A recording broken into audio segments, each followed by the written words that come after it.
بسم الله الرحمن الرحیم حامد و مصلی و مسلمه. یو سوال دا راغلی دی چې محرم الحرام کې واده کول دا منحوس دي. آیا دا ولې منحوس دي او د دې وجه څه ده؟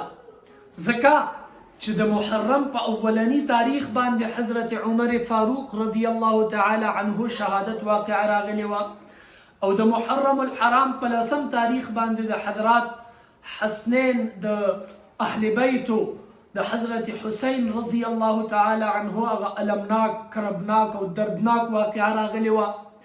نو د دې د وجې نه په محرم الحرام میاشت کې واده کول دا جایز نه دي بلکې دا منحوس دي او منحوس ځکه دي چې دا میاشت د شهادتونو نه ډکه ده.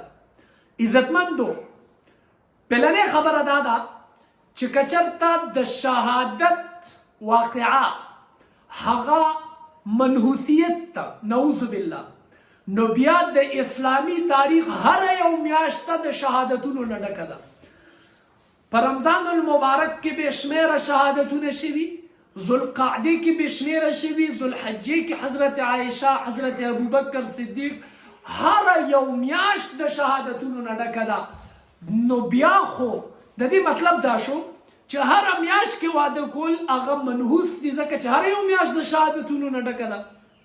دویمه خبره چې شهادت دا قبیح او منحوس کار نه دی بلکې د مسلم او د مؤمن کار دا دی چې هغه یا غازی وي او یا شهید وي چې هغه کله علم د حق راوالي، هغه کله توره د حق هغه په لاس کې اوچته کي نو هغه بیا واپس یا غازی راځي یا شهید راځي. غازی په هغه ټیم کې چې کامیاب او فتحیاب شي او شهید په هغه ټیم کې چې د الله په نوم باندې خپل تن من تن قربان ګرځي. د دې د وجې نه شهادت دا د ظلم او د ناانصافۍ خلاف چې کوم شهادتونه شوي دي دې ته د نحوست نوم ورکول دا ډېر زیات افسوسناکه ده. بله غټه خبره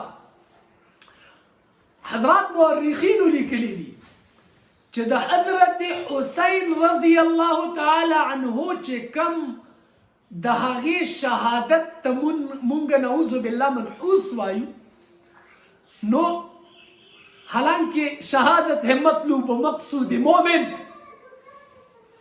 شهادت ہے مطلوب مقصود مومن، نه دنیا نه مال غنیمت نه کشور کشای. د دې د وجې نه شهادت هغه مقصود او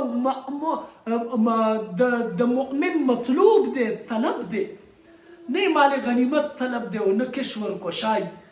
نو د شهادت د حسین چې کومه واقعه شوې ده د حضرت حسین چې کوم والد صاحب حضرت علی کرم الله وجهه او د هغې والده حضرت فاطمه الزهرا رضی الله تعالی عنها، الله اکبر، د جنت سرداره د محمد عربي صلی الله علیه وسلم د زړه ټوکړه د هغې د دواړو واده د حضرت علی او د حضرت فاطمه الزهرا واده هم د محرم په میاشت کې شوی. د تاریخ کتابونو لیکلي دي چې په دې میاشت کې حضور پیغمبر اسلام صلی الله علیه وسلم د خپل د زړه ټوکړې او د ټولو نه محبوبې بچې او د ټولو نه اخیری بچې نکاح هغه په دې میاشت کې کړې ده. نو آیا نعوذ بالله پیغمبر ته د دې علم نه؟ د دې د وجې نه داسې قسمه خرافات ویل دا جایز نه دي او داسې هرګز ویل نه دي پکار. ډېره ډېره مننه. السلام علیکم.